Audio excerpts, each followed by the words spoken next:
አሁን የተሰማ ሰበር ዜና ለአሜሪካ ኢትዮጵያን ጨምሮ ከ75 ሀገራት የሚመጡ ቪዛዎችን አግዳለች። የአሜሪካ የውጭ ጉዳይ ሚኒስቴር ባወጣው አዲስ መመሪያ መሰረትም ኢትዮጵያን ጨምሮ ከ75 ሀገራት የሚጠየቁ የቋሚ ነዋሪነት ወይም ደግሞ የኢሚግሬሽን ቪዛ ሂደቶች ለጊዜያዊነት እንዲቆሙም ታዟል። ትናንትናው ዕለት ጀምሮ እጅግ አስደንጋጭ ነው የተባለለትን የአሜሪካን ሀገር የቪዛ እገዳ የተመለከቱ መረጃዎች እየተሰሙ ይገኛል። ከዚህ ጉዳይ ጋር ተያይዞ ብዙዎች በተለይ የአሜሪካን ሀገር ለመሄድ ፕሮሰስ የጀመሩ ለመሄድ የሚያስቡ ሰዎች በጉዳዩ የተጣራ መረጃ ዝርዝር ሁኔታዎች እንዲሁም ደግሞ ፕሮሰስ ላይ ያሉ ሰዎች አሁን ምንድነው የምንከለከለው፣ የትኛውስ ፕሮሰስ ነው የሚፈቀደው፣ ጉዳዩስ እንዴት ነው ያሉ ብዙዎች እየጠየቁ ይገኛሉ። ታዲያ ጠቅለል ባለ መልኩ ዛሬ ዘንላችሁ በመጣናቸው መረጃዎች የአሜሪካን ሀገር የጉዞ ገዳ በተለይ ኢትዮጵያ ሀገራችንን ጨምሮ የተሰማው ዜና እንዲሁም ደግሞ ምን አይነት ፕሮሰሶች እንደሚፈቀዱና አሁን በጊዜያዊነት ፕሮሰሳቸውን ለጀመሩ ሰዎች ደግሞ ምን አይነት መረጃዎችም እንዳሉ በዝርዝር እናሰማችኋለን። ሰላም ጤና ይስጥልን ውድ የሀገሬ ልጆች፣ በያላችሁበት ሰላማችሁ ይብዛልኝ። ዛሬም አዳዲስ ጠቃሚ በሆኑ መረጃዎች ብቅ ብለናል። ለዚህ ቻናል አዲስ ከሆናችሁ ሰብስክራይብ ማድረጉን አትርሱ። እንዲሁም ደግሞ ቪዲዮ ላይክ በማድረግ ይህንን መረጃ ለሁሉም ተደራሽ እንዲሆን ላይክ ማድረጉን አትርሱ። ቀጥታ ይዘን ወደ መጣነው ዝርዝር መረጃዎቻችን እናልፋለን። እንግዲህ ያው ትናንትና የተሰማው ዜና ብዙዎችን ያስደነገጠው በተለይ ደግሞ ፕሮሰስ የጀመሩ ሰዎች ወደ አሜሪካን ሀገር ለማቅናት ለሚያስቡም ሰዎች በጣም ከባድ የሆነ ዜና ነው የተሰማው። ታዲያ ይህ የጉዞ እገዳ በይበልጥ የሚመለከተው ኢሚግራንት ቪዛ ወይም እንግዲህ አሜሪካን ሀገር ሄዶ በቋሚነት መኖር ለሚፈልግ ሰው የሚጣል የጉዞ እገዳ አይነት ነው። ይህ ነገር ሊከሰት የቻለው ከሰሞኑ አሜሪካን ሀገር ላይ ሲጠና የነበረ አንድ ጥናት ነበረ። ይኸውም ዌልፌር የሚባል ነበረ። ዌልፌር ማለት አንድ ሰው አሜሪካን ሀገር ሲኖር ከመንግስት ምን ያህል አይነት እርዳታዎች ምን ያህል ገንዘብ እየተደገፈ በዛ አሜሪካን ሀገር ይኖራል የሚለውን ጥናት ነው ያስጠኑት። ታዲያ ዌልፌር የሚባለው በአሜሪካ በጣም የታወቀ ቃል ወይም ተርም ነው።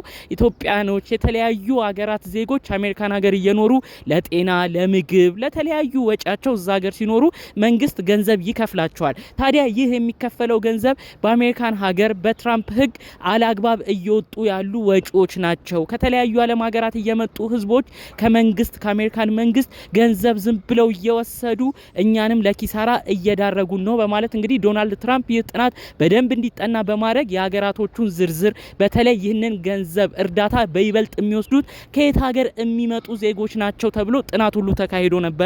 ይህም ጥናት እንግዲህ ሀገራችን ኢትዮጵያ 47% የሚሆኑ የኢትዮጵያ ዜግነት ያላቸው ሰዎች አሜሪካን ሀገር ሄደው ከአሜሪካን ሀገር መንግስት ገንዘብ ድጋፍ እየተቀበሉ እንደሚኖሩ ጥናት ያሳይ ነበረ ማለት ነው።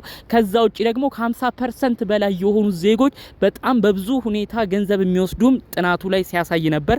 እነ ሶማሌ በመጀመሪያ ደረጃ ነበር የተቀመጡት። ከሶማሌ የሚመጡ ብዙ ስደተኞች ከመንግስት ብዙ ድጋፍ ብዙ ገንዘብ እየተቀበሉ እንደሚኖሩ የአሜሪካን ሀገር መንግስትንም ብዙ ገንዘብ እንደሚወስዱም ጭምር ነው ጥናቶቹ ሲያሳይ ነበር። ታዲያ እንግዲህ በዚህ ጥናት መሰረት ይመስላል አዲስ እገዳዎች የወጡት ይህንን አስመልክቶ ነው። ምክንያቱም ብዙ ዜጎች ከተለያዩ ዓለም ሀገራት እየሄዱ በአሜሪካን ሀገር ገንዘብ ነው እየተደጎሙ የሚኖሩት። ይህንንም ለማስቀረት ነው እንደዚህ አይነት እገዳዎች እየተሰሙ የሚገኘው ተብሎ ነው አሁን ስለ ጉዳዩ በደንብ ትንታኔ እየተሰጠ የሚገኘው።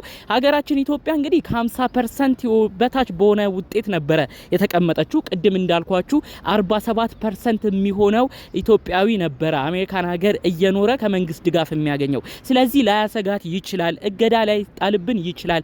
ከ50% በላይ የሆኑ በጣም በጥናቱ የተጋነነ ቁጥር ያለባቸው የሀገራት ዜጎች እነሱን ነው ለጉዞ እገዳ የሚያሰጋቸው።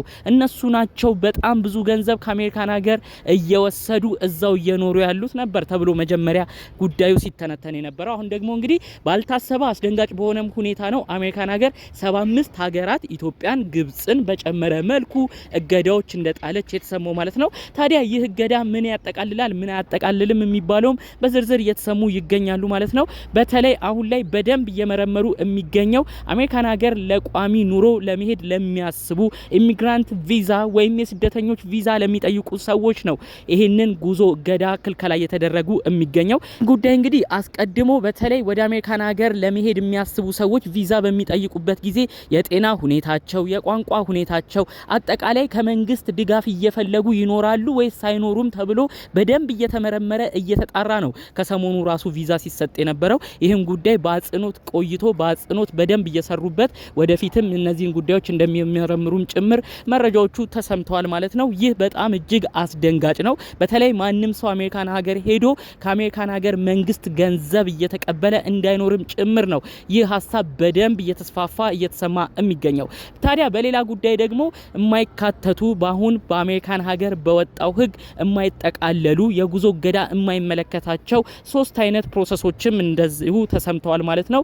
የመጀመሪያው እንግዲህ የቱሪስት ቪዛ ወይም ለአጭር ጊዜ አሜሪካን ሀገርን ጎብኝቶ ለመምጣት ለሚፈልግ ሰው ይሄ የጉዞ እገዳ አይመለከተውም። የጉዞ እገዳም አልተጣለም። በቀጣዩ ደግሞ የንግድን ጉዞ ምክንያት በማድረግ ለንግድ ለስራ ለመሄድ የሚፈልግ ሰው ሁለተኛ ደረጃ ተቀምጧል። በሶስተኛ ደረጃ ደግሞ ለትምህርት መሄድ የትምህርት ቪዛ የሚያመለክትም ሰው እንግዲህ እነዚህ 3ቱ የቪዛ አይነቶች አሁንም የጉዞ እገዳ አልተጣለባቸውም።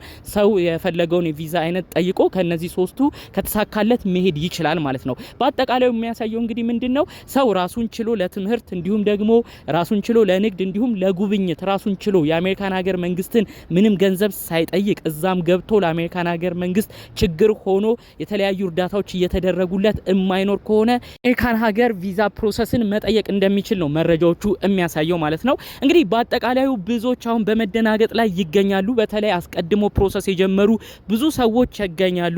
በትዳር አማካኝነት ለቋሚ ኑሮ ወደ አሜሪካ መሄድ የሚፈልጉ አሉ። ቤተሰቦቻቸው እናት አባት ወይም ልጆቻቸው ጋርም ለመሄድ ማቅናት የሚያስቡም በጣም በድንጋጤ ውስጥ ይገኛሉ።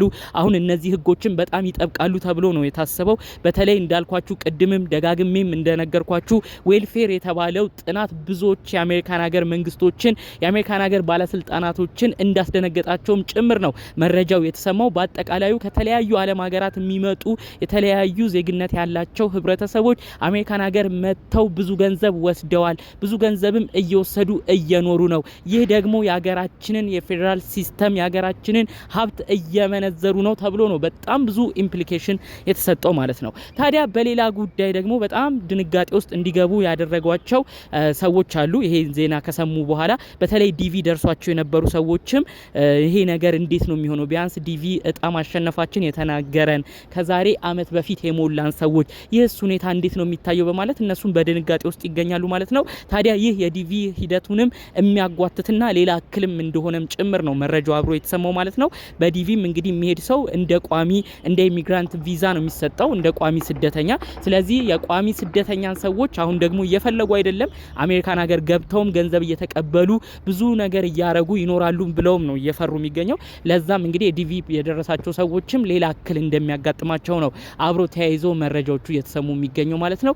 ከዚህ ጉዳይ ጋር ተያይዞ እንግዲህ ብዙ የህግ ባለሙያዎች ትንታኔ እየሰጡበት ይገኛሉ።